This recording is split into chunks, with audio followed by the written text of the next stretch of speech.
나모 따사 바가와또 아라하또 삼마 삼부따서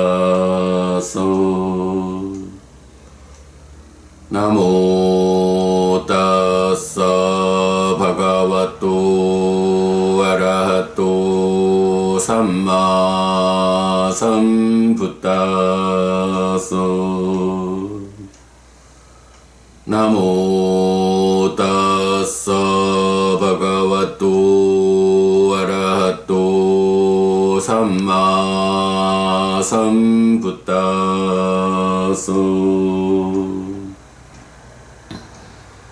그분 세존 아라한 정등각께 절합니다.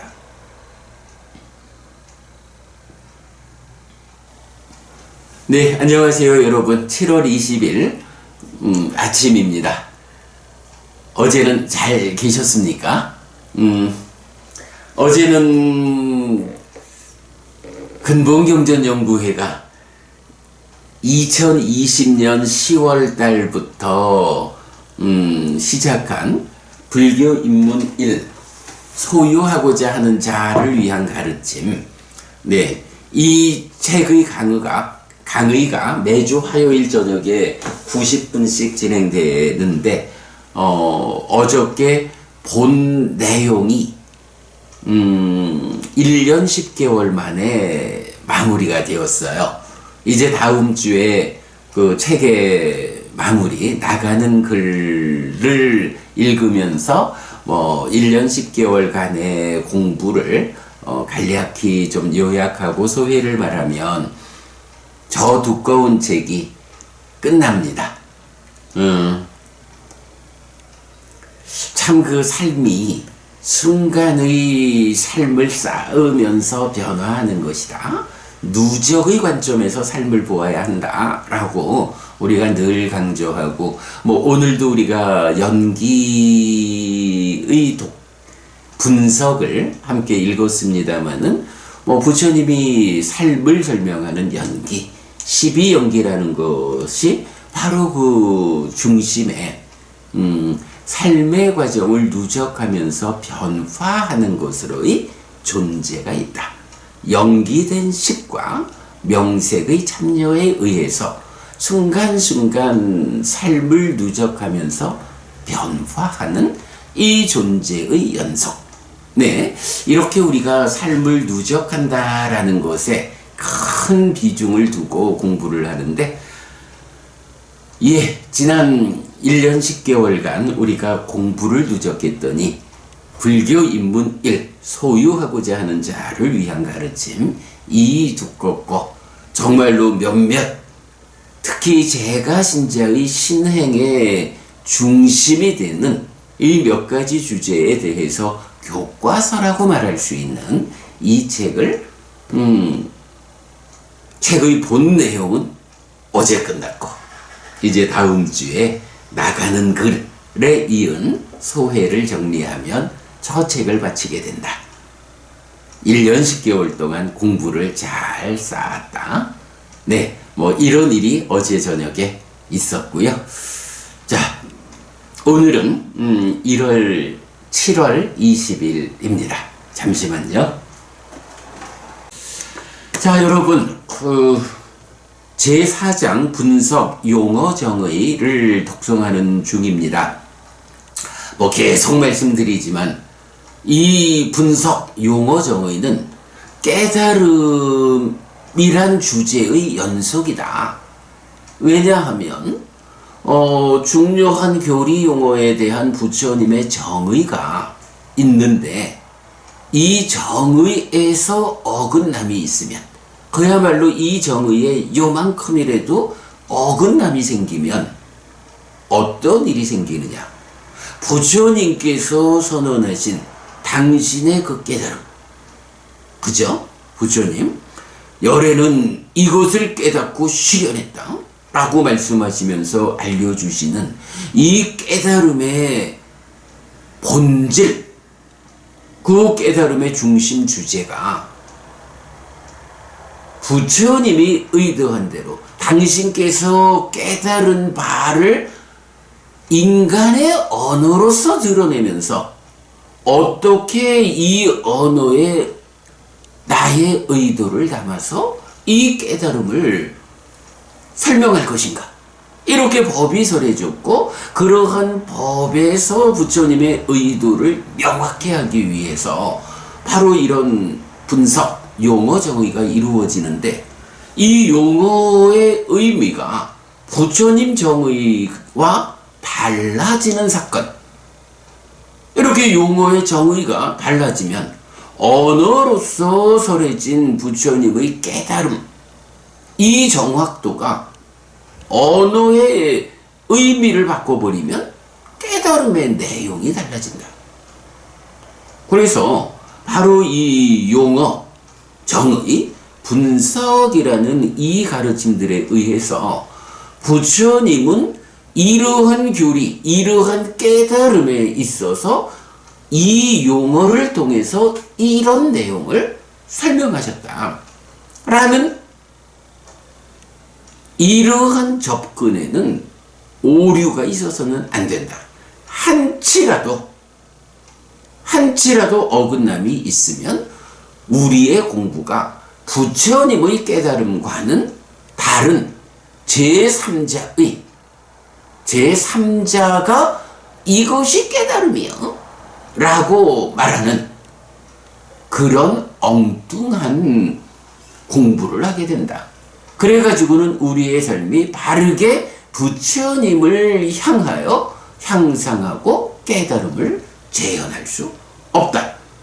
네, 이런 이유 때문에 제4장 분석은 그대로 깨달음에 대한 커다란 주제에 속한다 라는 거 우리가 잊지 말자 했고요. 그런가 하면 이제 이런 그 분석, 용어 정의도 크게 보면 두 가지로 나눌 수 있다라고 했죠. 하나는 아예 설법 자체가 이렇게 분석을 위해서, 용어를 정의해 주기 위해서 부처님이 직접 그대들에게 연기를 설하고 분석할 것이다. 그대들에게 8가지 성스러운 길을 설하고 분석할 것이다. 라고 아예 부처님이 지금부터 내가 하는 말은 이렇게 용어 정의 분석을 위한 말이야. 라고 직접 분석을 목적으로 설해진 경들, 이런 경들은 분석경, 위반과 숙당이라고 아예 이름이 붙여지죠. 그러나 그렇게 분석을 목적으로 하지 않고 어떤 목적에 의해서 법을 설하는 가운데 그 목적이 설해지기 위해서는 그 중심에 있는 주제에 대해서 정의되어야 하는 이런 필요성에 의해서 용어가 정의되는 경우도 있죠. 대표적으로 어저께 독송한 오온이라는 이 주제, 우리가 알지만 오온과 연기와 삼법인과 발정도, 이 4가지 주제가 유기적으로 연결된 것이 불교다, 이렇게 우리가 설명할 수 있는데, 그 중에 오온이라고 하는 이 주제는 부처님이 삼켜버림경과 집착의 양상경이라는 각각의 특별한 주제를 설하는 가르침에서 그 출발에 그 주제를 설명하기 위해서는 오온이 정의되어야 하는 이 필요성 때문에 오온이 성질의 측면과 구성의 측면, 양 측면에서 정의되고 있다라는 것을 우리가 보았습니다. 그래서 어저께 집착의 양상경 그리고 삼켜버림경 2개의 경을 통해서 오온에 대한 정의를 살펴보았고요. 자, 오늘은 우리가 이제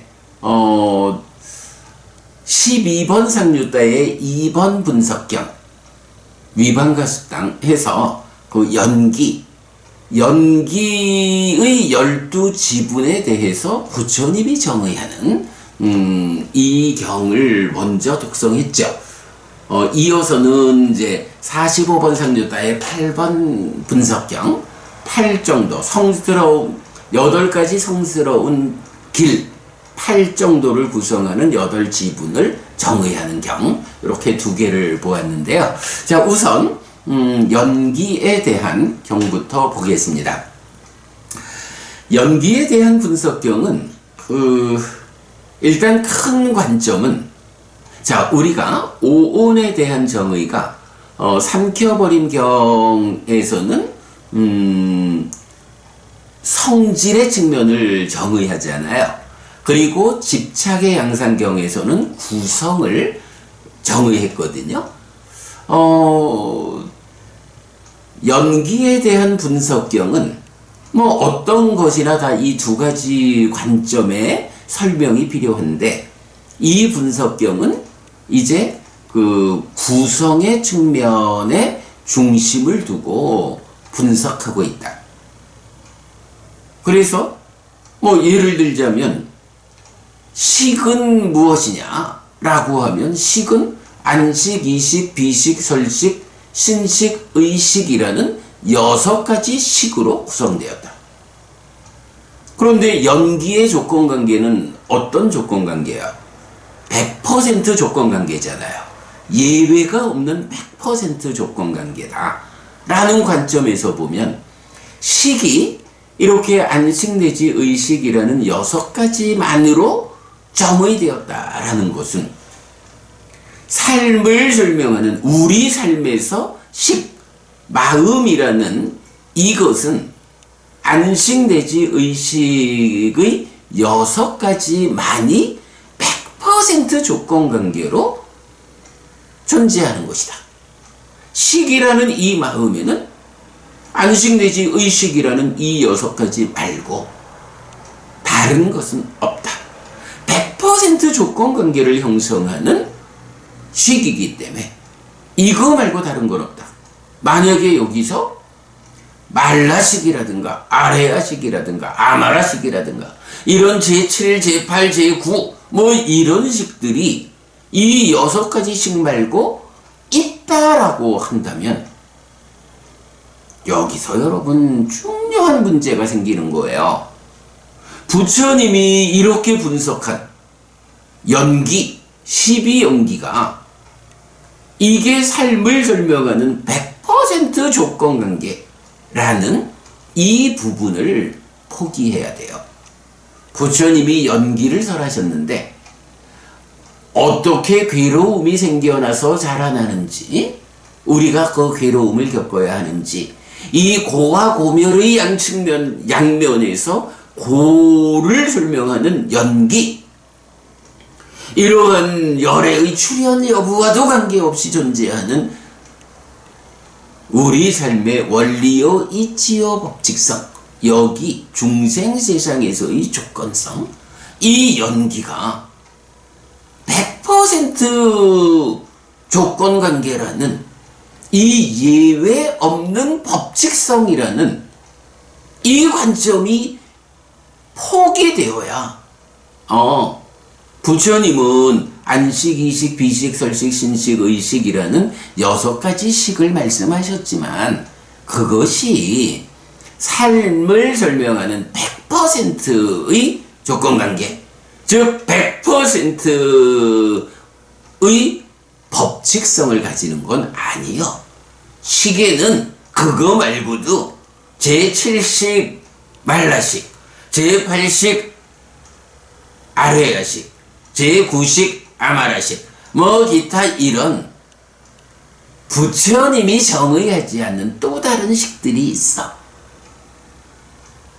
라는 이야기가 되거든요. 여러분 이거 아주 주목해야 합니다.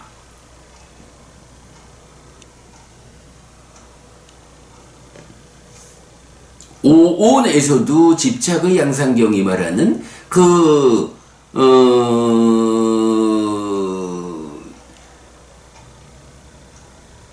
구성의 측면에서의 정의가 100%이듯이 연기에서도 이 분석경이 말해주는 이 구성 요소들이 100%이다 라는 요 관점을 놓치면 안 된다 라는 것을 우리가 주목해야 합니다. 하여간 이거를 놓치면, 그래서 이 12지분 부처님이 정의하신 거 말고 또 다른 어떤 내용이, 뭐 정의 자체가 달라지든 정의가 어떤 것을 추가해서 변질되든 이렇게 분석된 내용에 변질이 생기면 그것은 연기라고 하는 이 법칙성을 훼손하는 것이다.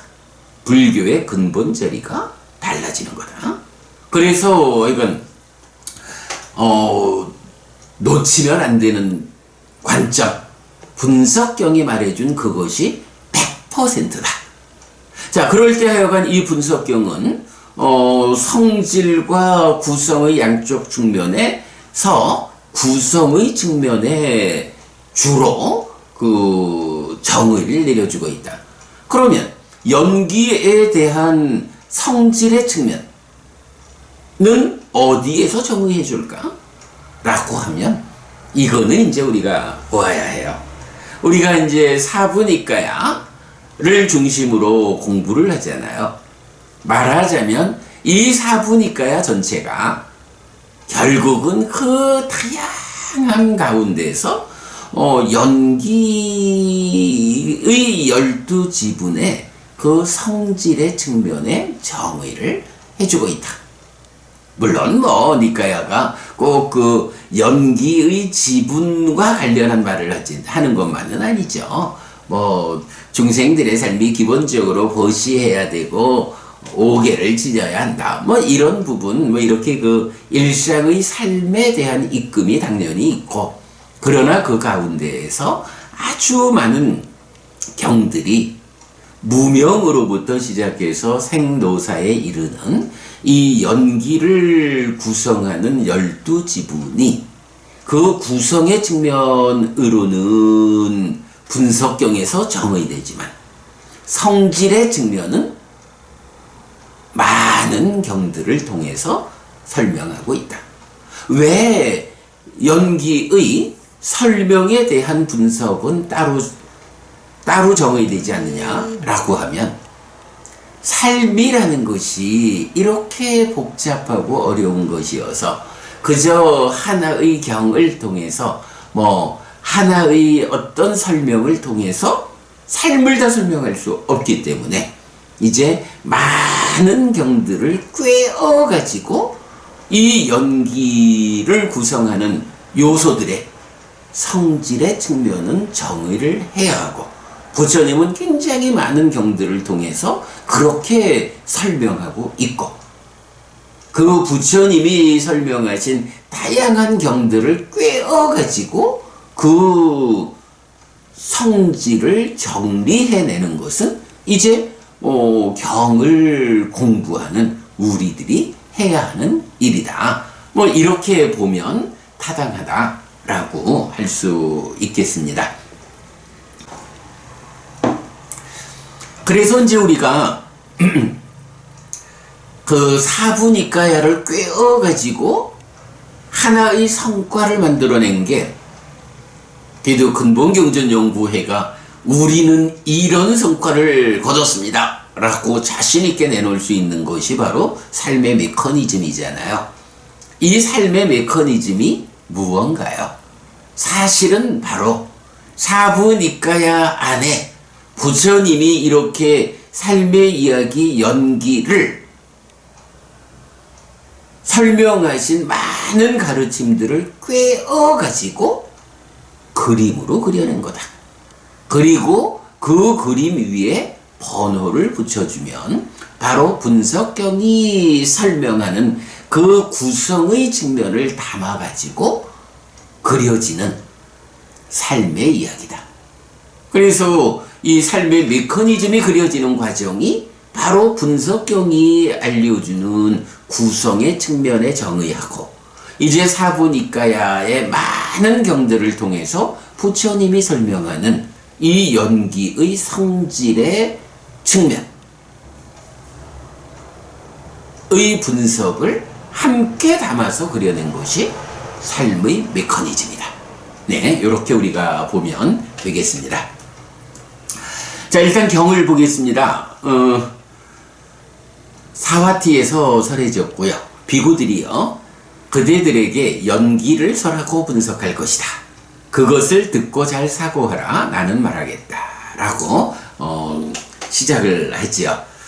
그러면 비구들이여, 무엇이 연기인가? 비구들이여, 무명을 조건으로 행들이 내지 생을 조건으로 노사와 수비고운해가 생긴다.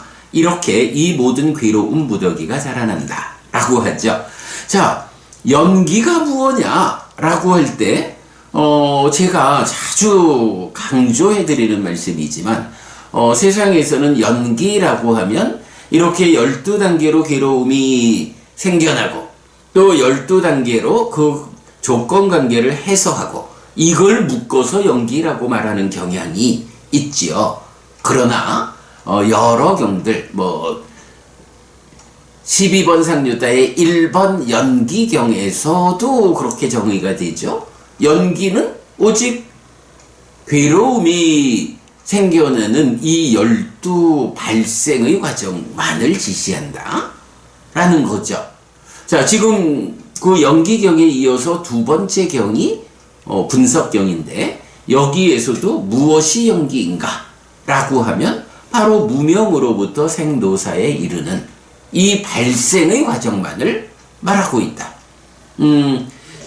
연기경에서는 그 연기가 무엇냐라고 하면서 발생 과정에 이어서 소멸 과정을, 그러니까 연기라고 정의하면서 소멸 과정을 이어서 말하니까 조금 그 발생과 소멸을 함께 묶어서 연기라고 하나? 이런 오해가 좀 생길 수 있을지 몰라도, 이제 이 분석경에서는 연기라는 것은 이런 발생의 측면이다 라고 딱 정의되고 나서 이 발생의 과정을 구성하는 12지분을 직접 분석해 가죠. 그래서 더 명확해지죠. 자, 제가 이제 그 연기를 말할 때 여러분 이 부분 주목하셨는지 몰라도, 제가 연기, 12연기를 말할 때 괴로움이 생겨나고 자라나는 과정을 설명하는 것이다, 이렇게 말하잖아요. 자, 그 부분이 바로 이 연기의 정형된 문장에서 볼 수가 있어요. 무엇이 연기인가? 무명을 조건으로 행들이, 행들을 조건으로 시기, 내지 유를 조건으로 생이, 생을 조건으로 노사와 수비고운해가 생긴다. 그래서 원어로는 삼바완띠, 생을 조건으로 노사와 수비고운해가 생긴다. 그러니까 그 연결관계로 보면 무명을 조건으로 행들이 생기고, 내지 생을 조건으로 노사와 수비고운해가 생긴다 라고 해서 일차적으로 생겨나는 조건관계를 말하고 있어요. 그런가 하면 이어가지고 이렇게 이 모든 괴로운 무더기가 자라난다 라고 해서 사무다요라는 용어를 쓰거든요. 연기가 정의될 때는 이렇게 무명으로부터 노사에 이르는 12지분을 말하면서 이 12지분의 관계는 생을 조건으로 노사와 수비고운해가 생긴다. 자띠빠짜야 자라 마라낭 소까파리디와 두카 도마나수 빠야사 삼바완띠, 생겨난다. 요걸 이제 함께 생긴다? 이렇게 이제 봐야 하느냐 하는 관점도 있지만, 일단 생겨난다. 이렇게 보면 되겠어요. 그래서 기본적으로 태어남도 괴로움이고, 늙고 죽음도 괴로움이고, 슬픔, 비탄, 고통, 고뇌, 절망도 괴로움이야. 이런 괴로움들이 이런 조건 관계를 통해서 생겨난다. 그리고 이와 메따서 깨왈라서 투카칸다서 사무다요 호띠, 이렇게 이 모든 괴로움의 무더기, 애왕 이렇게 애따사 깨왈라사 툭탁한다사 이 모든 괴로움의 무더기가 자라난다 라고 말하고 있거든요. 그래서 연기라는 것은 괴로움이 생겨나서 자라나는 이 조건관계를 설명하는 것이 연기다 라는 부분 이렇게 이해하기로 하고요. 자, 이어가지고 이제 이 괴로움을 상견하게 하는 이 12단계의 조건들을 12단계의 조건관계 그 구성 요소가 정의가 되죠. 자, 그래서 첫 번째 자라마라랑 노사 무엇이 노사 늙음 죽음인가 라고 해서 노와 사 두 개를 구분해서 설명을 하죠. 아무래도 그렇죠. 늙는다는 현상과 죽는다는 사건은 다르죠. 그러니까 구분해서 설명하는데 무엇이 노사 늙음 죽음인가 이런저런 중생에 속하는 그러한 중생의 무리에서 늙음 노쇠함 치아가 부러진 머리가 힘 주름진 피부 수명의 감소 기능의 파괴 이것이 늙음이라고 불린다. 늙음이라는 것이 먼저 정의가 돼요. 근데 여러분 여기서 한 가지 보죠. 이렇게 중생들의 무리에서 늙는다, 노쇠한다, 치아가 부러진다, 머리가 흰다, 피부가 주름져 간다, 수명이 감소한다, 기능이 파괴한다. 이것이 늙음인데 혹시 여러분 보시기에 이런 늙음에 대한 정의 가운데 어떤 한 가지 정의라도 늙는다는 거 그거 뭐 이렇게 그 한 100년 살아가면서 늙어서 허리가 고부라지는 뭐 이런 삶이 한평생 살아가면서 늙어가는 그거 말하는 거 아니고 한 순간순간의 삶에서 하나의 존재 상황이 생겨났다가 변하는 그 변화의 과정 이거를 늙음이라고 하는 거예요. 요렇게 순간의 삶에 기준을 두고 늙음을 해석할 수 있는 여지가 있나요? 요거 왜 제가 여러분 여쭤보냐 하면 좀 전에 그 얘기했거든요. 분석경이 그 성질과 구성의 두 가지 측면 가운데 뭐 성질은 사부니까의 많은 경들이 꿰어져서 메커니즘으로 그려지는 뭐 이 측면 많은 경들을 꿰어가지고 성질에 대해서는 우리가 해석해야 되고 분석경에서는 주로 구성의 측면에 정의가 담겨있다 라고 했거든요. 이런 구성의 측면의 정의에서 요만큼이라도 어긋남이 있으면 이제 그 어긋남에 의한 달라진 정의가 이끄는 공부는 부처님이 이끄는 향상과 깨달음이 아니다. 부처님과는 다른 삶을 지시하고 다른 삶의 깨달음을 말하기 때문에 이런 깨달음은 없고 부처님 깨달음 아니다. 이 부분을 말씀드렸잖아요.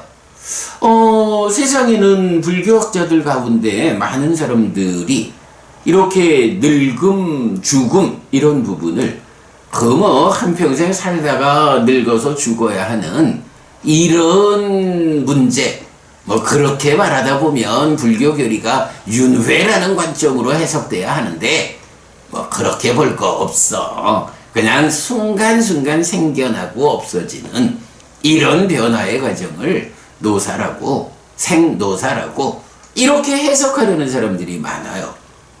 근데 바로 이런 분석경의 정의에서 우리가 알 수 있는 게 부처님이 의도하는 부처님이 비록 당신의 깨달음을 인간의 언어로 나타내야 하는 왜냐하면 이건 부처님의 한계가 아니라 배워야 하는 우리가 인간이다 라고 하는 우리의 한계 때문에 부처님이 우리에게 맞춰가지고 인간의 언어로 법을 설해야 했기 때문에 그 언어가 가지는 한계라는 문제이죠. 그러기 때문에 부처님이 바로 이 언어의 한계에서 생겨날 수 있는 문제를 해소하기 위해서 바로 이런 분석, 용어를 정의해 준다. 이런 관점에서 보면 이제 그 정의에 어긋나는 방법으로 경을 해석하고자 하면 그거는 부처님의 깨달음을, 부처님의 가르침을 설명하는 게 아니고 다른 깨달음의 주장, 다른 삶의 이야기를 설명하는 것이다. 그렇게 가면 우리가 불교 신자로서의 삶의 향상을 모색할 수 없다. 하여간 이 부분 여러분 놓치면 안 된다.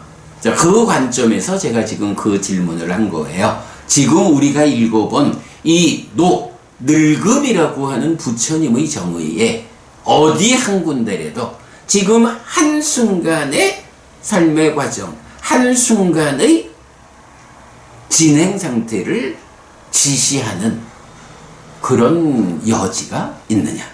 제 눈에는 안 보이는데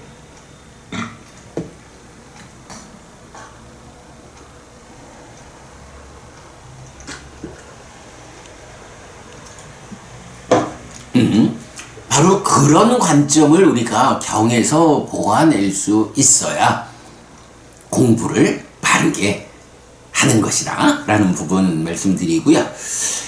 이런저런 중생에 속하는 그러그러한 중생의 무리로부터 종말 제거됨 해체 사라짐 사망 죽음 서거 온의 해체 육체를 내려놓음 이것이 죽음이라고 불린다. 여기서도 마찬가지죠.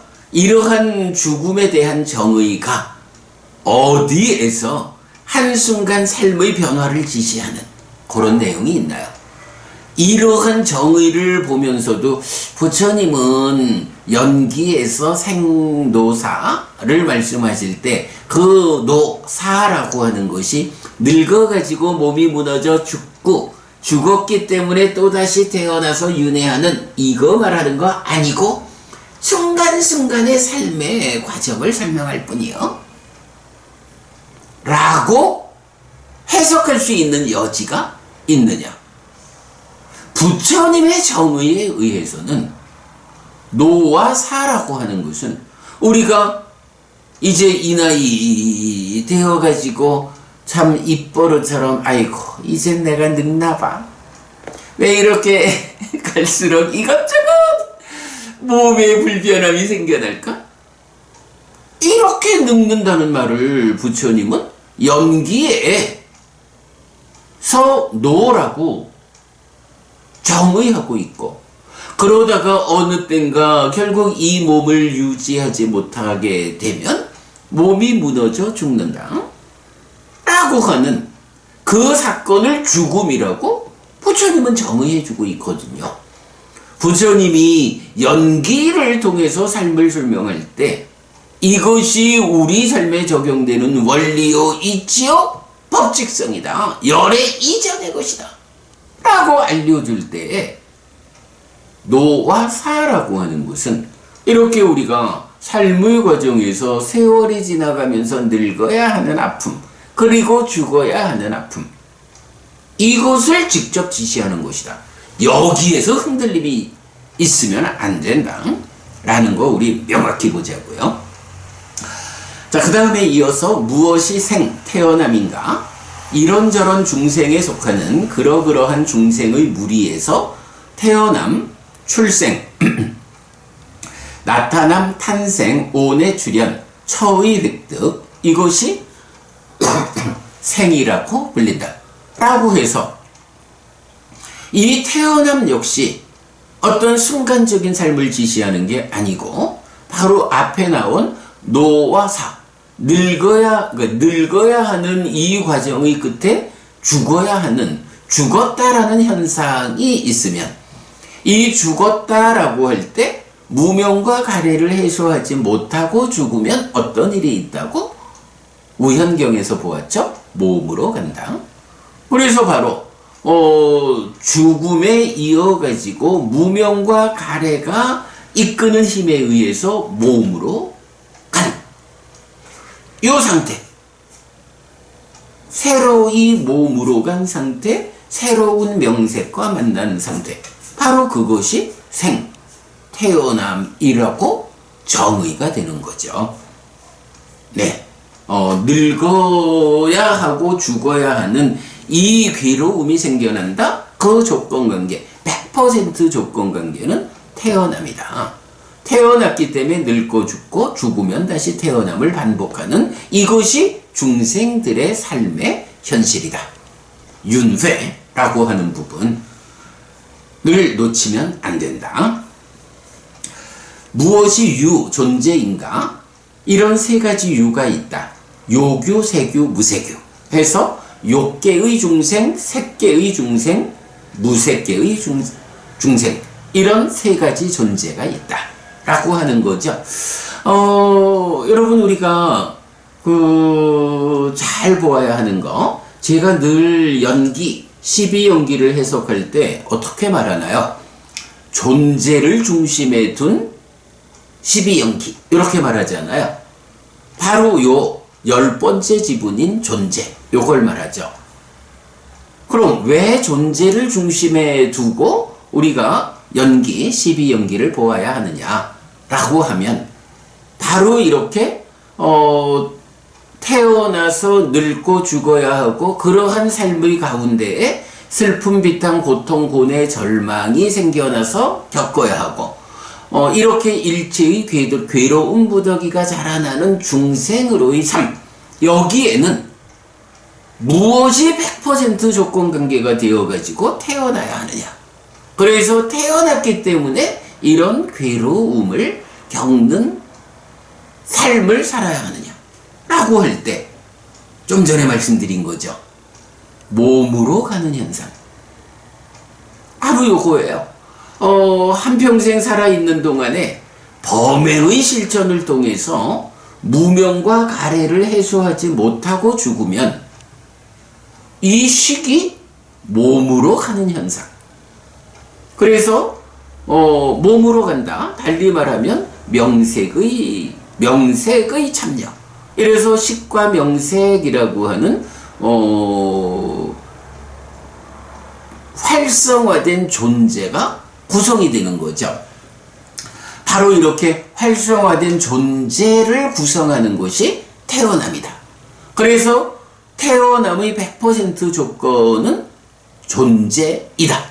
그런데 이 존재가 어떤 존재이냐? 무명에 덮이고 가래에 묶여서 옮겨가고 윤회하는 불완전한 존재다.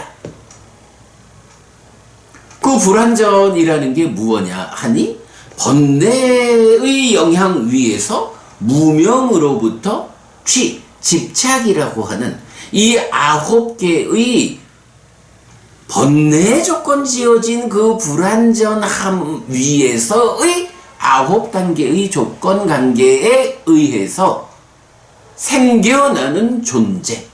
그러기 때문에 불완전한 조건 관계에 의해서 생겨났다. 불완전한 존재로 생겨났다. 바로 이 존재의 불완전성. 존재가 번뇌의 영향 위에 있다. 무명에 덮이고 가래에 묶여 있다. 그래서 몸이 무너져 죽으면 몸으로 가야 한다. 라는 이 불완전한 존재 상태가 중생, 그러니까 연기의 적용을 받는 중생이라는 존재 상태고, 바로 이런 불완전한 존재 상태, 존재가 불완전하다라는 이것 때문에 태어남이 있다. 태어남의 100% 조건 관계는 존재라고 불리지만 그 의미가 바로 이런 불완전한 존재라. 번뇌의 영향 위에 있는 무명으로부터 취에 이르는 이 9가지 불완전한 조건 관계의 결과로 생겨나는 불완전한 존재다. 이 불완전한 존재를 부르는 말이 무엇냐? 중생이라고 불린다. 바로 무명에 덮이고 가래에 묶여서 옮겨가고 윤회하는 중생이다. 번뇌의 영향 위에 있는 유위적인 삶의 과정이다. 이런 불완전한 존재 상태, 이 중생들의 삶의 영역을 세상이라고 부르고, 그 세상을 구분하면 어떻게 구분되나요? 욕계, 색계, 무색계라고 하는 3계라고 하는 분류를 보여주죠. 그래서 이제 태어남의 100% 조건관계를 형성하는 존재라는 것이 있는데, 이 존재는 바로 이렇게 불완전한 존재 상태다. 이 불완전한 존재 상태의 삶의 영역이 세상이라고 불리는데, 그 세상이 욕계, 색계, 무색계로 구성되어 있다. 그러기 때문에 이 불완전한 존재 상태를 구분하자면 욕계라는 낮은 삶에 속하는 존재가 있다. 이러한 존재를 욕계의 존재라고 부른다. 유. 그 위에 색계라는 더 높은 존재 상태를 보이면 색계의 존재, 색유라고 부른다. 더 높은 존재 상태, 아직 불완전의 영향 위에 있기는 하지만, 그러니까 불완전의 영역에 있기는 하지만 불완전의 상당 부분이 해소되어 가지고 이제 불완전 가운데에서는 높은 삶의 경지, 무색계의 존재, 무색유, 이렇게 말하는 거죠. 사실은 그간의 전통적인 해석에서는 이 존재에 대해서 해석을 못 해냈던 것 같아요. 지금 우리가 이렇게 불완전한 존재 상태로의 그리고 그 불완전함이라는 것을 경들을 꿰어가지고 해석하면 이렇게 욕계의 존재, 색계의 존재, 무색계의 존재라는 이 불완전한 존재 상태가 합해져서 유라고 부르는 이런 부분을 명확하게 이 세 가지 유가 있다 라는 이 구성의 측면에서의 정의를 통해서 우리가 해석할 수 있잖아요. 그런데 참 오랜 전통의 과정에서 이런 해석이 안 되었나 봐요. 그러니까 이 유를 엉뚱하게 해석을 하죠. 그래서 그러니까 기본적으로 이 유가 바로 나라는 존재를 지시한다. 이 불완전한 존재 상태로서의 나를 지시한다. 나의 삶이 이 존재 상태가 불완전하기 때문에 죽으면 100% 태어나야 하고, 이런 조건 상태를 말한다라고 그동안 전통적인 공부가 해석하지를 못했던 것 같아요. 그러다 보니까 이 존재에 대해서 생유, 업유에서 태어남으로의 존재가 있고 업으로의 존재가 있다, 이렇게 전혀 엉뚱한 해석을 하고 있죠. 엉뚱한 해석을 하고 있다라는 것은 말하자면 부처님이 이렇게 정의하는 바와 존재가 무언지 전통적인 해석을 하신 우리 선배 스님들이 몰랐다 라고 보아야 하죠. 이제 우리가 해석해내는 거죠. 어쨌든 이렇게 존재가 요교, 세교, 무세교 세 가지 존재로 정의되었다 라는 데서 이 불완전한 존재 상태를 조건으로 100% 태어나야 하고, 그 태어남을 조건으로 100% 늙고 죽고 슬픔 비탄 고통 고뇌 절망이 생겨나고 일체의 괴로운 무더기가 자라는다. 요렇게 연기는 정의하고 있다. 네, 이렇게 보는 일 놓치면 안 되죠. 자, 그 다음에 이어서 무엇이 치인가 라고 했는데 바로 그 집착된 행위를 말하는 거죠. 왜 이 존재를 생겨나게 하는 100% 조건관계가 취, 집착인가? 라고 하면 이제 여러분 우리가 바로 니카야의 공부를 통해서 아는 거잖아요. 행위가 유의적인 행위, 기뻐하고 드러내고 묶여 머무는 가운데 가래가 되어서 행위하면 상이 잠재하고 식이 머문다. 식이 머물고 늘어나면 명색이 참여한다.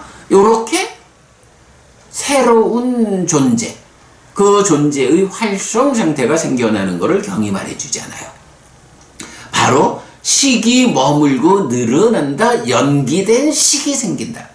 이것이 존재가 구성되는 그 조건이죠. 그러기 때문에 바로 식이 머물고 늘어난다, 연기된 식이 누적되어 생겨난다 라고 하는 이 현상을 설명하는 것이 바로 집착이다. 집착된 행위, 유의적인 행위. 그래서 욕치, 견치, 계금치, 아어치 네 개의 치가 있다. 그 다음에 이어가지고 무엇이 애인가? 라고 할 때, 역시 이제 가래라고 하는 거. 기뻐하고 드러내고 묶여 머물면 난디, 소망이 생겨나서 이 소망과 탐이 함께한 거. 이것이 가래고, 이렇게 가래가 생겨나는 과정을 닦아라고 하는, 말로 부처님은 표현하고 있다. 이래서 이 가래가 생겨나면 가래가 어떤 성질을 갖고 있어요? 알라야, 잡는 성질을 갖고 있죠. 그래서 바로 이렇게 잡는 성질에 의해서 행위하는 것이 집착이다. 그렇기 때문에 가래가 생겨나면 가래가 붙잡는 성질 알라야를 100% 조건으로 해서 집착된 행위를 하고, 이 집착된 행위의 결과로 식이 머물고 늘어난다, 연기된 식이 생겨나면 존재가 구성되는 요런 100% 조건관계가 설명이 되죠. 그랬을 때 이제 가래는 세계, 성의, 향의, 미의, 촉의, 법에라고 해서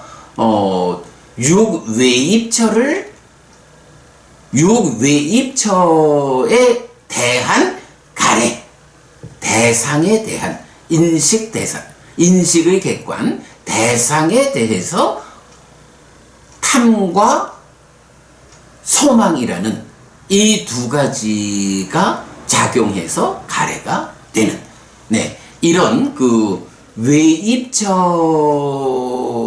대한 가래로 가래는 생겨난다. 이렇게 6가지 가래가 있다라는 거고요. 그런가 하면 무엇이 수, 느낌, 경험인가? 라고 할 때 수에 대해서는 안촉생수 내지 의촉생수라고 해서 어제도 제가 그 말씀 드렸죠. 그 상에서 상이 색상 내지 법상 이랬기 때문에 가래처럼 인식 객관인 외입처에 대한 경향이 6가지 상이고, 외입처에 대한 탐과 난디가 함께한 그 붙잡음, 그러한 가래이기 때문에 외입처에 대한 가래로 나타나는 요런 측면에 비해서 수까지는 누가 느끼고 누가 경험한다고? 육내입처인 인식주관, 내가 느끼고 내가 경험하는 이제 요런 관점에서 수에 대해서는 안촉에서 생긴 수 내지 의촉에서 생긴 수, 내입처를 중심으로 6가지 느낌이 정의된다. 뭐 느낌에 대한 더 상세한 이야기는 뭐 이미 시간이 많이 되어서 오늘은 이렇게 구성의 측면만 보여드리고 넘어갑니다. 그런가 하면 이어서 무엇이 촉인가 할 때, 뭐 촉에 대해서 뭐 접촉, 이렇게 이제 우리가 표현을 많이 하는데, 사실 이제 접촉이다, 감각 접촉이다 이렇게 되면 내입처, 외입처에서 신과 촉의 관계를 설명하는 걸로 봐야 하고, 이제 여기 유깁을 조건으로 촉이 있다라고 하는 이 파사는 경이, 안과 색을 조건으로 안식이 있다. 이 세 가지의 만남이 촉이다 라고 정의해 주거든요. 그래서 이 파사라는 것은 신과 촉이 만남, 신과 촉의 접촉, 닿아서 느낌, 요것이 아니고 그러니까 내입처, 외입처, 식이라는 세 가지가 함께 만나는 현상, 만나는 작용을 말한다 라고 해서 우리는 촉을 접촉이라고 번역하지 않고 만남이라고 번역하고 있다. 이 촉 또한 인식주관인 내입처의 과정이다 라고 해서 안촉 내지 의촉으로 나타난다.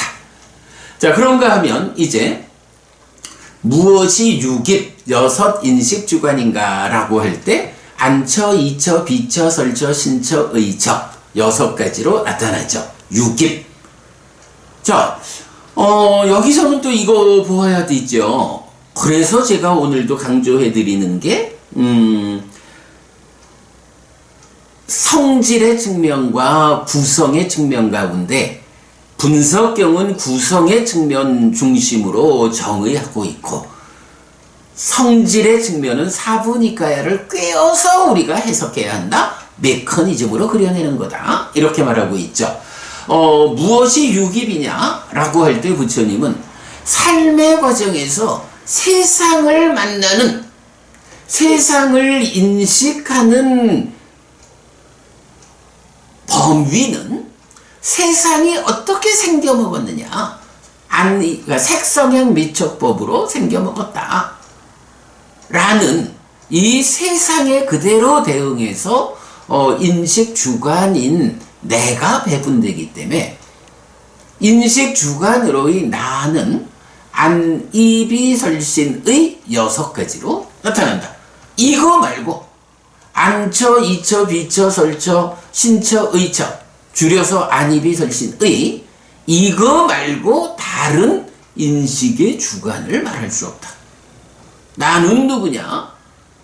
나는 무엇이 되어가지고 세상을 만나면서 활성화된 삶을 살아가느냐 라고 할 때 안이비설신의, 보는 자, 듣는 자, 냄새 맡는 자, 맛보는 자, 느끼는 자, 그러니까 닿아서 느끼는 자, 그리고 인식하는 자, 의식하는 자, 이렇게 안이비설신의 6개로 말해진다. 그 안이비설신의가 인식하는 대상, 인식의 객관이 색성향 미촉 법으로 삶이 제시되어 있다. 요거밖에 없다 라는 거죠. 이렇게 안이비설신의 6가지 척, 유깁이 정의되면 이제 여기에서 우리가 그 성질의 측면에 대해서 이제 사부니까야를 꿰어서 알아야 하죠. 그럴 때 대표적 한 가지는 여기서 놓치면 안 되는 게 니까야를 꿰어서 보면 안이비설신의 육입 또는 육처라는 것이, 처라고 하는 것이 식과 근이 함께한 거다. 식 더하기 근이 처가 된다. 이렇게 인식의 주관은 식과 근이, 마음과 몸이 함께해서 보는 자, 인식의 주관이 된다. 그래서 처라고 하는 말은 식 더하기 근이다 라는 요거, 이것도 아마 불교 역사상 우리가 처음으로 사부니까야를 꿰어서 밝혀낸 정의일 거예요. 이런 부분을 우리가 그 메커니즘으로 표현하고 있죠. 네, 이런 부분, 이런 부분을 찾아내지 못하면 이제 그 뭐 근경식 삼사화합을 말한다거나 뭐 다양하게 삶에 대해서 처와 식과 근이 구별되지 않고 혼동되는 삶에 대한 바른 이해를 하지 못하는 이런 현상을 가져오죠. 네, 우리가 이거 분명하게 해석해 냈죠. 자, 그런가 하면 이어서 무엇이 명색인가? 라고 해서 요 명색, 약간 그 불교 교리의 변질을 가져오는 그 출발점이 여기가 아닐까? 우리가 이제 말하고 있고, 어저께 이제 설명을 드렸어요. 시간이 많이 간 관계로 오늘은 명에 대한 해석의 변질이 어떻게 불교를 변질시키느냐, 재생연결식이라는 또 삼세양중인가라는 경에 없는 해석들이 나타나느냐 하는 부분 설명은 오늘은 생략하겠습니다. 다만 분명한 거 하나, 무엇이 명색이냐라고 할 때 색은 사대와 사대조색이라고 해서 뭐 오온에서 정의되는 그대로죠. 그런가 하면 명이라는 거, 요거 파생된 것이다라고 우리가 하여간 그 색과 식이라는 두 가지 1차적인 것에 의한 삶의 과정에서 2차적으로 생겨나는 거라고 명을 영어로 데리버티브 이렇게 이제 해석을 했는데, 우리말로 어떻게 번역해야 할까 고민하고 있는데, 제가 1차적으로는 이제 파생된 거 이렇게 번역을 했어요. 수상사촉작의 라는 이 정의 놓치면 안 된다. 그리고 하여간 그 집착의 양상경에서 그 자라남과 소멸의 설명 과정에 식과 색이라는 이 두 가지 1차적인 것은 고유한 자기 각각의 관계를 가지고 있고, 그런가 하면 수상행은 촉의 자라남이 수상행의 자라남이고 촉의 소멸이 수상행의 소멸이다 라고 해서 촉이라고 하는 것에 수상행이 묶여 있는 것을 볼 수 있었죠. 그런가 하면 이 촉은 방금도 보았지만 내입처 외입처에서 생겨난 식 3사화합인데, 내입처 외입처가 알려주는 게 뭐냐? 바로 식과 색이 함께한 인식 과정에서 촉은 생겨나는, 이렇게 식과 색이라는 두 가지 1차적인 것에서 1차적인 것의 인식 과정에서 진행되는 촉에 의해서 수상행의 자라남 소멸이 설명되는 요런 면에서 파생된 것의 개념을 우리가 확인하기도 했죠. 자, 이렇게 명과 색, 명을 파생된 것 해서 수상사촉작의라는 이 5가지로 구성의 측면에서 명이 정의되었다. 이거 놓치고 여기에다가 뭐 수상행식이 명이다 라고 부처님은 파생된 거를 말하는데, 색 아닌 것이 명이다 라고 명의 정의가 달라지는 순간 불교는 변질되었다. 요 개념 놓치지 말자고요. 네, 여기 보니까 제가 이렇게 이것이 명 파생된 것이고 할 때 명을 밝을 명자로 오타가 있었네요. 이름 명자로 바꾸기로 하고요. 자, 그 다음에 무엇이 식인가? 6가지 식의 무리가 있다. 안식 내지 의식. 네, 시작하면서 말씀드렸죠. 식에 대해서는 이 6가지밖에 없다 라는 것이 부처님의 정의입니다. 이런 구성 측면에서 부처님이 정의해주는 100% 조건관계로서의 구성, 이런 부분을 우리가 명확히 볼 때 여기에 이 6가지 식 외에 그거 부처님이 깊은 이야기는 드러내지 않았던 거야. 사실은 그 안에 다 있어 라고 하면서 모르는 사람이 들으면 진짜 그런 줄 알고, 네, 모르는 사람이 들으면 진짜 그런 줄 알게 뭐 말라식, 아뢰야식, 아마라식 이런 식으로 그 식에 대한 부처님의 정의를 변질시켜가지고 마음을 설명하고 삶을 설명하는 이런 공부가 바르게 부처님의 깨달음을 우리에게 재현시키지 못한다 라는 이 부분 강조에 강조를 거듭한다. 어쨌든 부처님의 정의가 달라지면 안 된다 라는 거 분명히 말씀드리고요. 네, 해덕법부님 명색 설명에서 잘못 표기 되었네요 라고 지적하셨는데, 예, 저도 그거를 보았어. 조금 전에 이제 말씀드렸고요. 고맙습니다. 그 다음에 무엇이 형성작용들인가 라고 해서 세 가지 형성작용이 있다. 신행, 구행, 심행인데, 요 부분도 우리가 그 마음을 심이라고도 의라고도 식이라고도 하는 세 가지 마음, 이 세 가지 마음의 동질성 위에서 차별성을 보아내는 이 측면을 강조를 하죠. 행이라는 것이 연기에서 나타나는 행에 대한 정의와 오온에서 나타나는 행에 대한 정의가 조금 다르죠. 뭐 사실은 오온의 행이 포괄적인 행을 말하죠. 그 가운데 연기에서 나타나는 행이라는 것은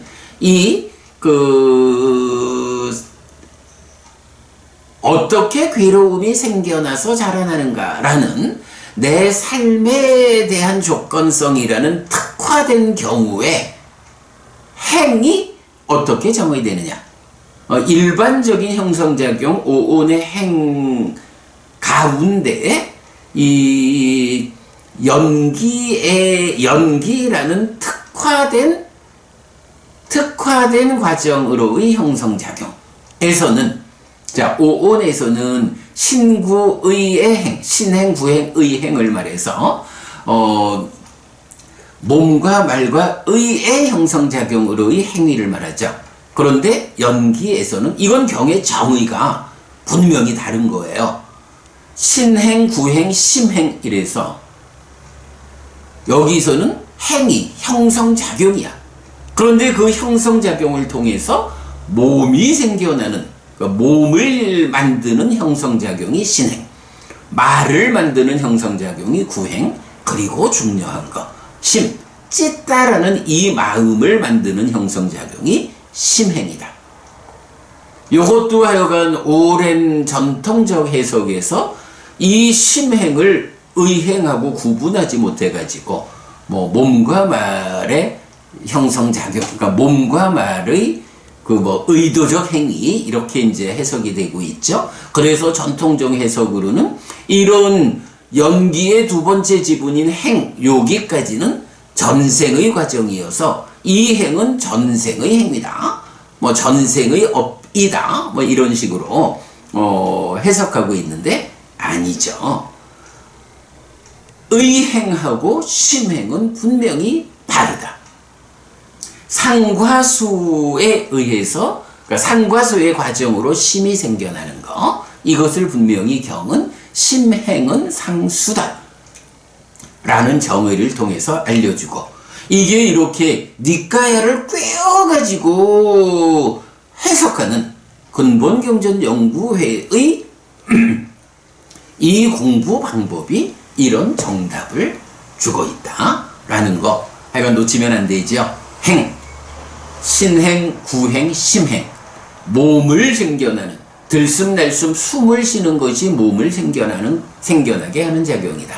위딱과 위자라가 말을 생겨나게 하는 작용이다. 상과 수의 과정이 심을 만드는 작용이다. 요거 우리가 메커니즘적으로 그려내고 있죠. 자, 이어서 무엇이 무명인가? 고진멸도 사성제에 대한 무지, 이렇게 나타나죠. 자, 요거 요거는 이제 내일 우리가 설명드리겠지만, 이제 8정도에서 정견이 나올 때, 정견이 바로 고진멸도 사성제에 대한 알미라고 나타나죠. 무명이라는 게, 고진멸도 사성제가 뭐예요? 결국은 그 오치온인 내 삶에 괴로움이 생겨나서 자라나는 과정으로의 고집인 연기, 그 고집의 근원에 사실에 대한 전도된 경향에 의한 바로 삼법인, 그리고 이 문제를 해소하는 것으로의 팔정도가 고집멸도 사성제잖아요. 여기서 고집멸도 사성제에 대한 무지, 모른다라고 하는 게 바로 요 과정을 모르는 거죠. 그러다 보니까 고집성제인 연기에 속한 무명이 바로 그 고집멸도 사성제에 대한 무지라고 나타난다라고 하면, 그 문제를 해소하는 것으로의 팔정도의 출발인 정견은 바로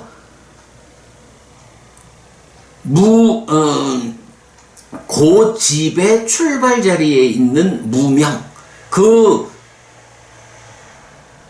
삼법인이라는 사실에 대한 무지로부터 괴로움이 생겨나는 이 과정에 그 출발인 무지를 해소하고 아는 것으로부터 정견, 바른견의 팔정도라는 고멸의 출발이 되는 요런 연결관계를 보이는데 내일 설명드리기로 하겠습니다. 자, 오늘 이렇게 연기 12연기의 12지분을